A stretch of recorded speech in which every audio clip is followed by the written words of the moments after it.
మీ personal interviews మరియు వ్యాపార ప్రకటనల కొరకు ఈ నెంబర్ని సంప్రదించండి. నమస్తే, నేను మీ Gopi. Welcome back to our channel. ఈరోజు మనతో వచ్చరికి జర్నలిస్ట్ కట్టా కార్తీక్ ఉన్నారు. ఆయనతో మాట్లాడదాం. నమస్తే అన్న. నమస్తే.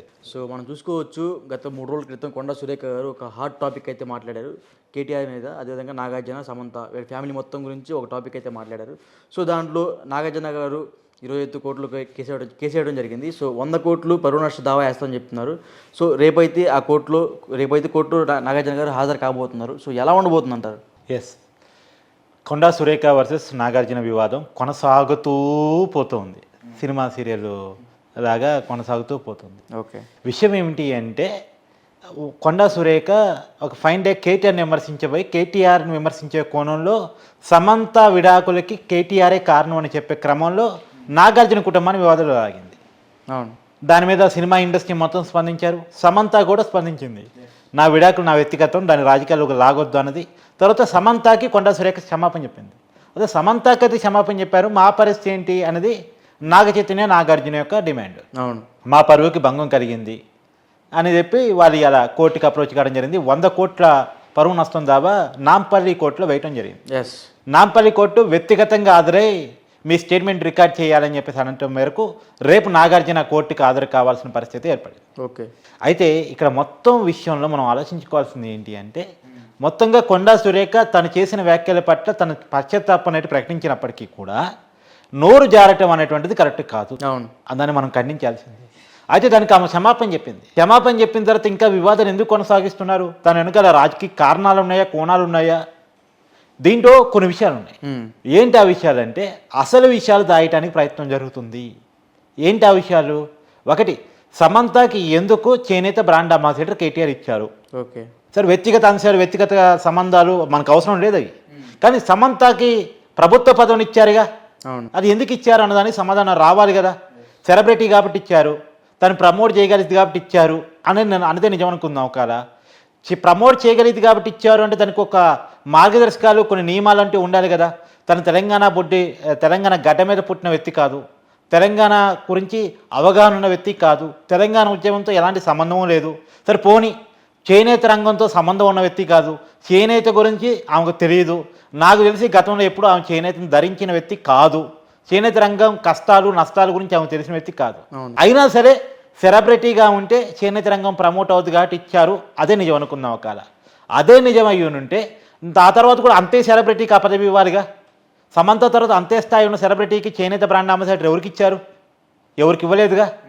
మరి సమంత కోసం మాత్రమే పోస్ట్ ఎందుకు ఇచ్చారు? సరే పోనీ అది కూడా పక్క పెట్టేద్దాం. సినిమా సెలబ్రిటీల మీద డ్రగ్స్ కేసు నమోదైనాయి కదా. అనేక మంది హీరోలు, హీరోయిన్లు, డైరెక్టర్లు, ప్రొడ్యూసర్లు అనేక మంది విచారణకు పిలిచారు కదా. ఏమైంది ఆ కేసు? ఎందుకు తేల్చలేకపోయారు ఆ కేసుని బీఆర్ఎస్ హయాంలో? అదొకటి. సరే, ఇప్పుడు ప్రత్యేకించి రకుల్ ప్రీత్ సింగ్ విషయం కూడా చర్చకు వచ్చింది కాబట్టి రకుల్ ప్రీత్ సింగ్ మీద కూడా డ్రగ్స్ కేసు నమోదైంది. ఏమైంది ఆ కేసు?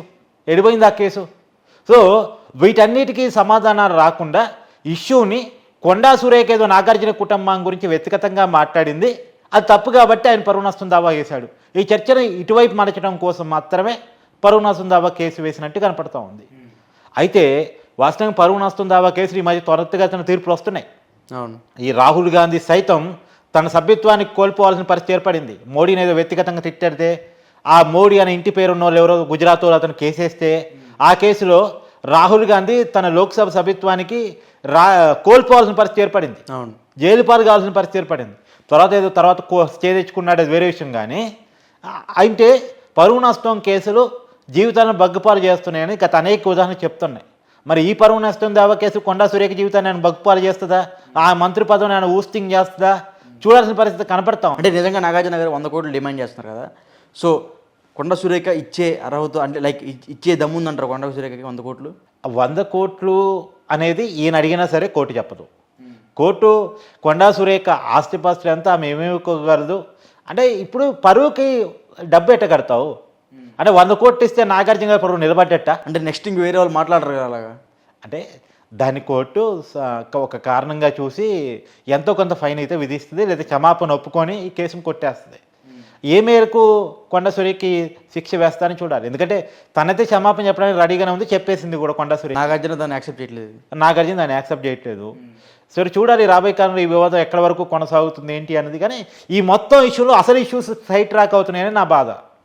అసలు ఇష్యూస్ వేరే ఉన్నాయి. అసలు ఇష్యూస్ నేను చెప్పింది చేనేతకి సమంతాన్ని ఎందుకు బ్రాండ్ అంబాసిడర్గా చేశారు, సమాధానం రావట్లేదు.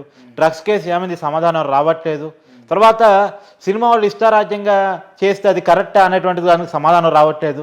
రకుల్ ప్రీత్ సింగ్ డ్రగ్స్ కేసు సమాధానం రావట్లేదు. వీటన్నిటికంటే మించి రేవంత్ రెడ్డి సర్కార్ కూడా అడుగుతుంది ఏంది, నేను ఇంతమంది స్పందించారు కదా, ఇది కొండా సురేఖ నాగార్జున కుటుంబం మీద మాట్లాడితే ఇంతమంది స్పందించారు కదా, మరి డ్రగ్స్కు వ్యతిరేకంగా వీడియోలు చేయండి, ప్రచారం చేయండి, డ్రగ్స్ వాడొద్దని సినిమా సెలబ్రిటీగా చెప్పే బాధ్యత మీది కూడా ఉంది కాబట్టి మీరు చెప్పండి అంటే ఏ ఒక్కరు బయటికి రాలేదేంటి అని రేవంత్ రెడ్డి సర్కార్ అడుగుతుంది, కాంగ్రెస్ నాయకులు అడుగుతున్నారు. మరి దానికి కూడా సమాధానం రావాలిగా. అవును, దానికి సమాధానాలు ఈ ప్రశ్నలకు సమాధానం తప్పించుకోవడం కోసం ఈ ఇష్యూను ముందు పెడుతున్నారా అనేది అనిపిస్తుంది. ఏది ఏమైనా ఈ కేసు ఎక్కడి వరకు వెళ్తుంది అనేటువంటి చూడాల్సింది. నాకు తెలిసి కేసు ఎక్కువ రోజులు పోదు, ఒక మధ్య మార్గం దొరికిద్ది, ఎక్కడో చోట రాజీ పడతారని అనుకుంటున్నాను. ఆల్రెడీ కాంగ్రెస్ హైకమాండ్ ఏదో నాగార్జునకి ఫోన్ చేసిందని, అమలాకి ప్రియాంక గాంధీ ఫోన్ చేసి మీకు అండగా ఉంటామని చెప్పారని ఇవన్నీ నడుస్తున్నాయి. అవును, ఎక్కడో చోట రాజీ కుదిరితే ఈ కేసు పక్క పోతాయి. అంటే నాగార్జున కొడుకు నాగ చైతన్య గారిని అఖిల్ బాగా ఎక్కువ ఫీల్ అవుతున్నారు. మమ్మల్ని అంటారా, మా ఫ్యామిలీ పరువు తీసేసారా, డెఫినెట్గా మిమ్మల్ని రోడ్డుకి గీడుస్తాం, కోర్టుకి గీడుస్తాం అన్నట్టుగా మాట్లాడుతూ ఉన్నారు. దాని మీద మీరేం చెప్తారు? అంటే ఈ మధ్యకాలంలో వరుసగా నాగార్జున కుటుంబం ఈ వివాదాలు ఎదుర్కొంటారు. దెబ్బ మీద దెబ్బ. ఒకటి వాళ్ళ ఎంగేజ్మెంట్, నాగ చైతన్యకి రెండో ఎంగేజ్మెంట్ సమయంలో ఒక జ్యోతిష్కుడు చేసిన కామెంట్ ఏదైతే ఉందో అది కొంత ఇబ్బందులు వేణుస్వామి చేసిన కామెంట్. దాని తర్వాత కాలంలో నా ఎన్ కన్వెన్షన్ సెంటర్ కూర్చివేయటం అదొకటి. తర్వాత మొన్న దానికి సంబంధించే కంటిన్యూషన్లో ఎన్ కన్వెన్షన్ ఉపయోగించుకొని 100 కోట్ల రూపాయలు నాగార్జున సంపాదించుకున్నాడు అనే దాన్ని కేసుగా మార్చి ఆ భాస్కర్ రెడ్డి అనే వ్యక్తి మాదాపూర్ పోలీస్ స్టేషన్లో కేసుగా ఇచ్చాడు. ఆ కేసు ఒకటి. అంటే ఈ మొత్తం ఇష్యూస్లో నాగార్జున కుటుంబం మీద నెగిటివిటీ పెరుగుతుంది. ఆ నెగిటివిటీని పాజిటివ్గా మార్చుకోవడం కోసం నాగార్జున దీన్ని ఉపయోగించుకుంటున్నారు అనేది ఒక టాక్.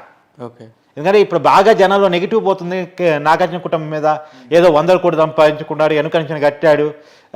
ఈ నెగిటివిటీని పాజిటివ్గా మార్చుకోవడం కోసం ఈ వివాదాన్ని వాడుకుంటున్నాడా అనే చర్చ కూడా ఉంది. ఓకే, అంటే ఇంత నెగిటివిటీ వస్తుంది కదా, ప్రస్తుతానికి బిగ్ బాస్ అనేది బాగా నడుస్తుంది. సో ఈ బిగ్ బాస్ కూడా ఎవరు చూడరని చెప్తున్నారు ఆయనకున్న నెగిటివిటీ వల్ల. సో అదేలా చూస్తారు? సరే, ఆ ఎఫెక్ట్ బిగ్ బాస్ మీద పడదా అనేది మనం అనుకోలేము. ఎందుకంటే బిగ్ బాస్లో హోస్ట్ కనపడేది వారంలో 1 రోజు మాత్రమే, 1-2 రోజులు మాత్రమే. మిగతా 5 రోజులు ఆ క్యారెక్టర్స్ ఎవరైతే ఆ హౌస్లో ఉన్నారో వాళ్ళ పర్ఫార్మెన్స్ మీద మాత్రమే ఆ షో నడిచిద్ది. దాని మీద ఎఫెక్ట్ పడిద్ది అని అనుకోను. అది అదే ఇది ఇదే, ఏ వివాదానికి ఆ వివాదంగానే చూడాలి. ఆ బిగ్ బాస్ అనేది ఒక ఎంటర్టైన్మెంట్ షో.